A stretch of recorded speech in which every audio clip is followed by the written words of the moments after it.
Long ago, in a small village nestled near the vast Baobab Forest, there stood an ancient hut, hidden within a thick grove of trees. The villagers claimed the hut had been there for centuries, long before their grandparents were born. No one knew who built it or who lived there, yet every evening, a faint light could be seen flickering through its windows. Despite the mystery, villagers knew one thing: the hut's occupant should not be disturbed. Many warned that those who tried to enter the hut would vanish without a trace. One day, a young hunter named Amari returned from a long journey. He was brave and curious, with a heart that often led him where others feared to go. Hearing whispers about the hut and its mysterious occupant, Amari's curiosity grew. He was a skilled tracker and had always wanted to test his courage against the unknown. Determined to uncover the truth, he made his way into the Baobab Forest that very night, guided only by the glow of the distant light. As Amari approached, he noticed strange carvings on the trees surrounding the hut. Symbols he had never seen before twisted across the bark, seeming to shimmer in the moonlight. Finally, he arrived at the hut and, taking a deep breath, knocked on the door. To his surprise, the door creaked open, and an old woman, her hair silver like starlight, stood before him. She was wrapped in a cloak of woven shadows, and her eyes were as deep and dark as the forest at night. "Welcome, Amari," she said in a voice both warm and ancient. "I have been expecting you." Amari's heart pounded. "Who are you?" he asked, his voice wavering. "I am Nyoka," the woman replied, "the watcher of stories and keeper of secrets."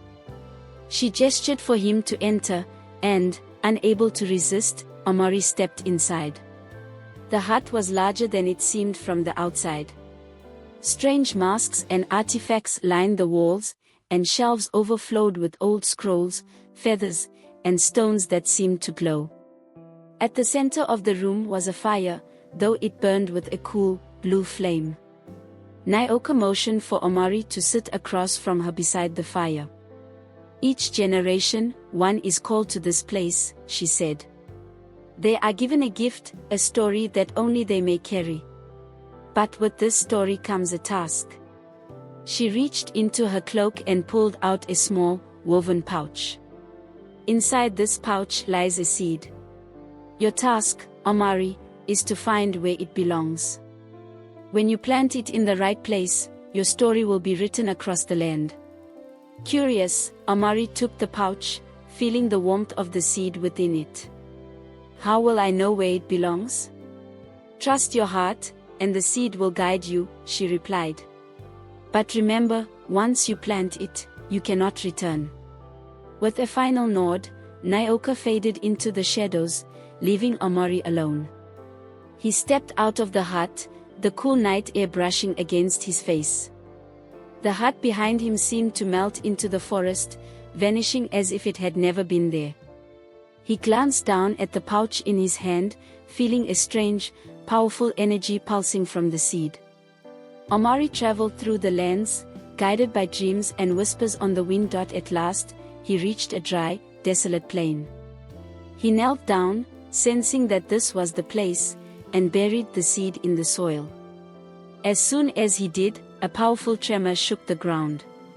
From the spot where he planted the seed, a majestic tree began to grow, its roots stretching across the earth, transforming the barren land into a lush, green oasis.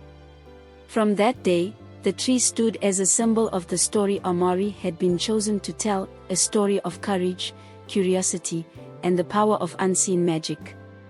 The villagers came to know it as the Tree of Stories, for each leaf held a tale, and each whisper of the wind carried Nyoka's voice, reminding all who passed by that some mysteries were worth uncovering, and some journeys worth taking. And though Amari never returned to his village, the people say that his spirit lives on in the tree, watching over the stories that shaped their lives.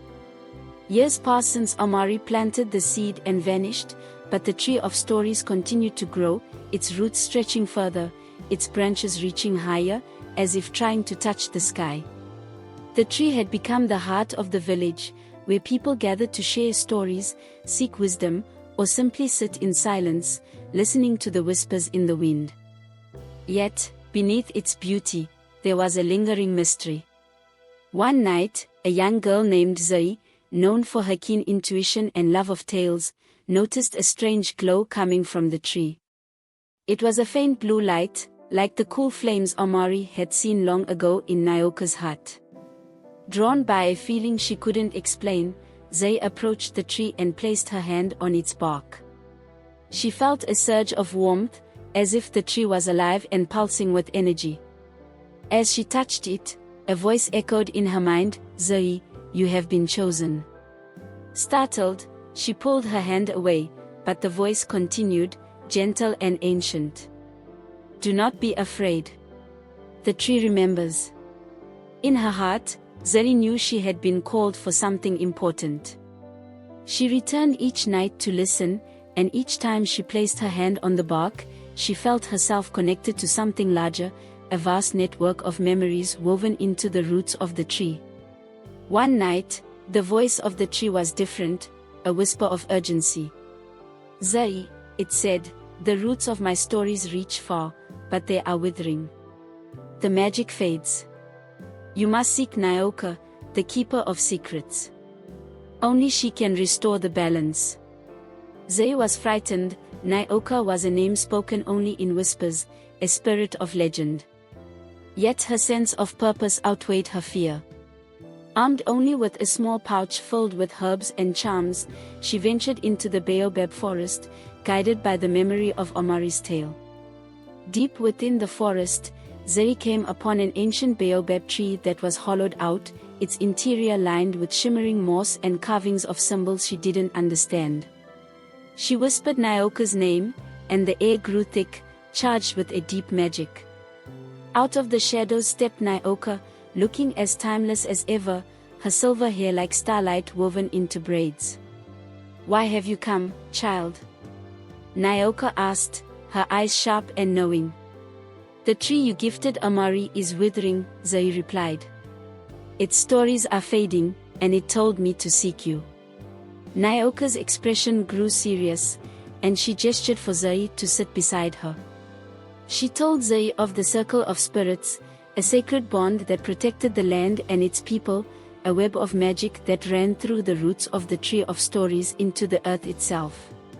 But over time, the spirits had grown restless, and their bond had weakened. "To restore the magic, you must seek the essence of shadows," Nyoka explained. "It lies in the deepest part." When she withdrew her hand, she held a vial filled with a dark liquid, glowing faintly with silver light, the essence of shadows. She felt its power, raw and ancient, as if it were a piece of the night itself.